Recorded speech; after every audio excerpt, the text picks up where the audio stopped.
On June 5th, Nintendo released a sequel to their best-selling game of all time. Less than 3 months later, it's already dying. How did we end up in such a cursed timeline? I'm not sure, but clearly something has to be done about it. In this video, I'm putting myself in Nintendo's shoes and creating a plan they could use to fix all of Mario Kart World's biggest problems. The only rule is that I have to stay realistic about how long it takes to develop these changes. As someone with a computer science degree, I at least know roughly how much code needs to be changed for each fix in this video. By the time I'm done here, the game would actually be worth $80, so let's jump right in. Without a doubt, the most pressing issue on everyone's minds is the online race mode. We have to drive on more of these straight line intermissions instead of being able to race on the tracks, even though the intermissions have all sorts of problems that make them not fun to play. I created a short about this topic a while ago, and suggested that more laps should be added to the intermissions. That would give us more time to play on the tracks that we love, and it makes bagging less powerful in the second half of the race. However, after all the time this game has spent in limbo, people are just completely done with the intermissions and don't ever want to play on them again. At least that's how I feel right now, even though I was more accepting of the intermissions when they weren't forced on us. I no longer believe that adding more laps to intermissions would be enough to fix online races. So what should we do instead? Well, in order to find something that works for both the players and Nintendo, we need to understand where Nintendo is coming from as well. Why did they decide to force the intermissions on us when most people don't enjoy driving in straight lines? There's two reasons: the sunk cost of the resources they spent on the open world, and how attached they are to the game's identity. As much as some players would like to just never play an intermission again, removing them entirely would upset the people that worked on them, and undermine what the game stands for. Also, it could isolate the small percentage of players that do enjoy the straight lines, and they should be represented somehow. The solution has to involve playing some amount of intermissions to appease the people who care about them. The bottom line is that we need intermissions to be drastically reduced in the online race mode, but not entirely removed.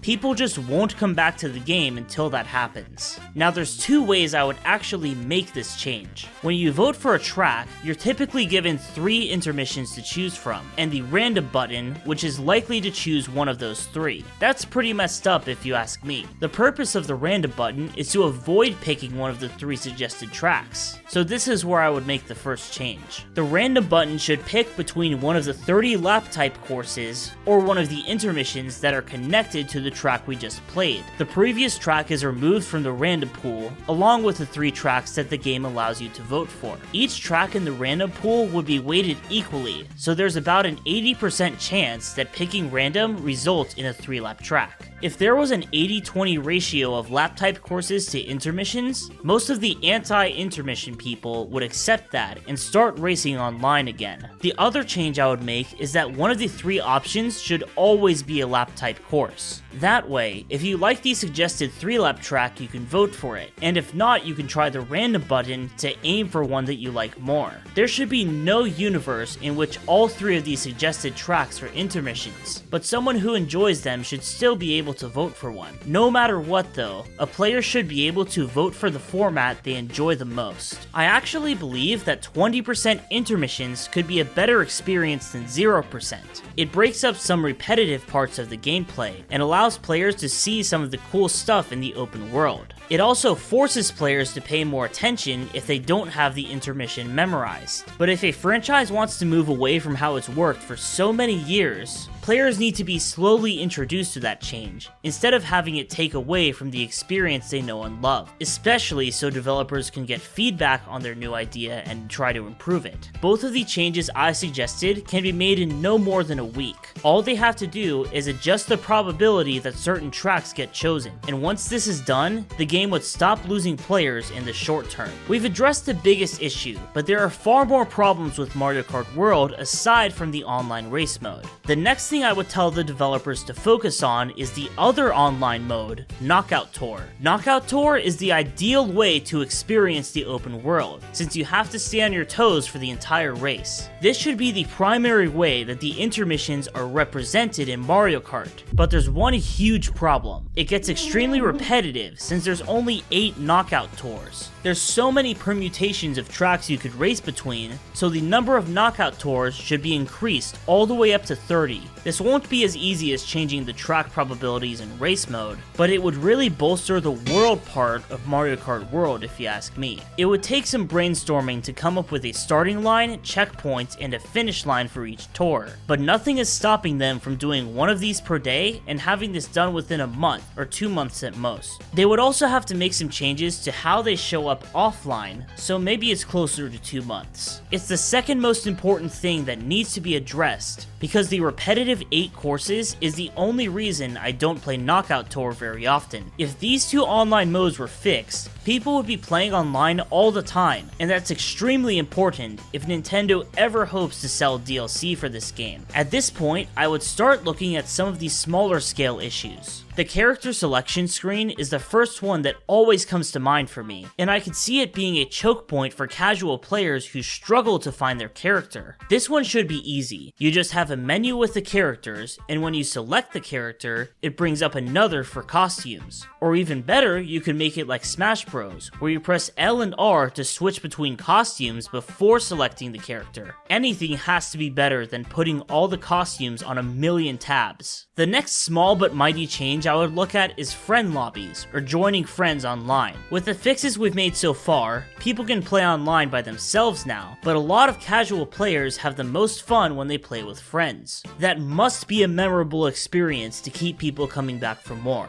First of all, why are friends not able to join each other in a knockout tour? That would be a perfect format with people you know, especially since the races are longer and more relaxed until right before each checkpoint. That's part of why Battle Royale games worked so well with friends. Multiplayer free roam also needs to be more immersive. First of all, the start game banner, or waiting for players banner at the bottom, always reminds you that it's more like a lobby instead of actual free roam. So just remove that and put it in smaller text on one of the corners. Now this part might take longer to figure out, but it's extremely important. We must be able to use P-switches in multiplayer free roam. It's difficult to tell what the main roadblock to this would be, but my guess is that multiplayer free roam only works in lobbies that are designed to start races. So if someone was doing a P-switch while a race is starting, those two events would clash with each other in ways that might break the code. The answer to this could be to have different types of friend lobbies, one for races, one for knockout tours, and one for free roam. Ideally, the host could switch between these modes while the lobby is running, but it would be fine if they had to make a different room instead. I think this would also take a couple months, but that would be well spent if free roam was no longer a solitary experience. If nothing else, you have a formula where players can explore the world, find a P-switch, then watch each other attempt the P-switch. Instead of just driving around, you're going somewhere and doing something, and that process can repeat itself. That sounds like enough fun to spend considerable time playing it and bonding with people over it. Speaking of joining friends, you should be able to queue up with them at the same time. At least it's already possible to join someone, but if their room is full, you get shut out until a spot opens. It's also just inconvenient to do it the current way, so hopefully they catch up to other games in that regard. This one is a lower priority since it doesn't add a new feature, but it makes an important part of the game easier to use. A couple more small changes I haven't mentioned yet are lap splits for time trials and custom items in Versus mode. These were in Mario Kart 8 Deluxe, so the developers should get around to this whenever they don't have anything else to do. It's encouraging that time trials in Versus mode have gotten some changes already, so hopefully we'll see both of those again someday. Now we have a good online race mode, a good knockout tour mode, and a good multiplayer free roam mode. Those 3 experiences are unplayable in their current state, but with my suggestions, they'd have everything they need to be fun. It feels like somewhere in the development of this game, they just forgot to make it fun. It's ironic that there's no fun to be had in an $80 video game. But when you combine these improved core game modes with these smaller quality of life changes, suddenly it starts to become worth the $80 price tag. There's just one more problem though. How do you recover the play players that have already stopped playing Mario Kart World. If this game receives the updates I suggested, the current players will talk about it and start playing consistently again. But the damage so far has already been done, and by the time all these fixes are implemented, we'd be in early 2026. There's only one way to bring back the players that were lost. DLC, baby.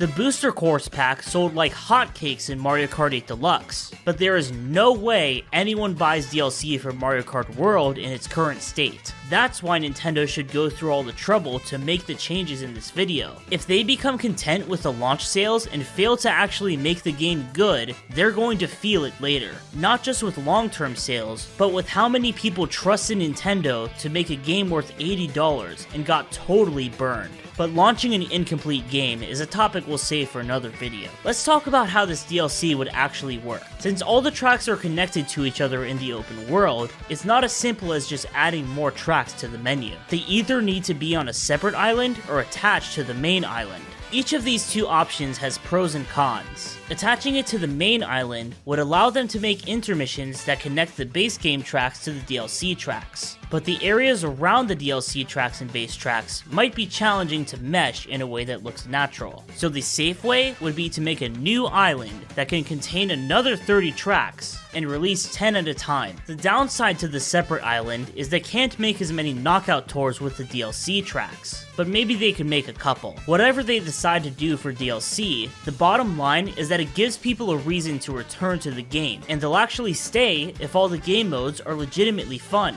This temporarily worked for another game I covered on this channel, Fall Guys. It had a surge of popularity after the free-for-all update, which made the game free and multi-platform, but that relied on the 6 seasons of levels that came before free-for-all to make the game more playable. Mario Kart wouldn't be free or multi-platform, but the point is for the game to make headlines again and make sure people actually know about these updates. Then the player count would start increasing, Nintendo would be selling more of the base game along with DLC, and everyone is happy. Ultimately, the fate of Mario Kart World is in Nintendo's hands, and all I can do is make suggestions. There's a ton more they could do to improve this game, such as Grand Prix and Battle Mode, but for this video, I prioritized the modes that people would want to play the most, without suggesting anything that takes too long to implement. It might be uncomfortable for Nintendo to change how Mario Kart World works at its core, but it's going to suck for both us and them if they don't. Let's hope for the best, and I'll see you guys next time.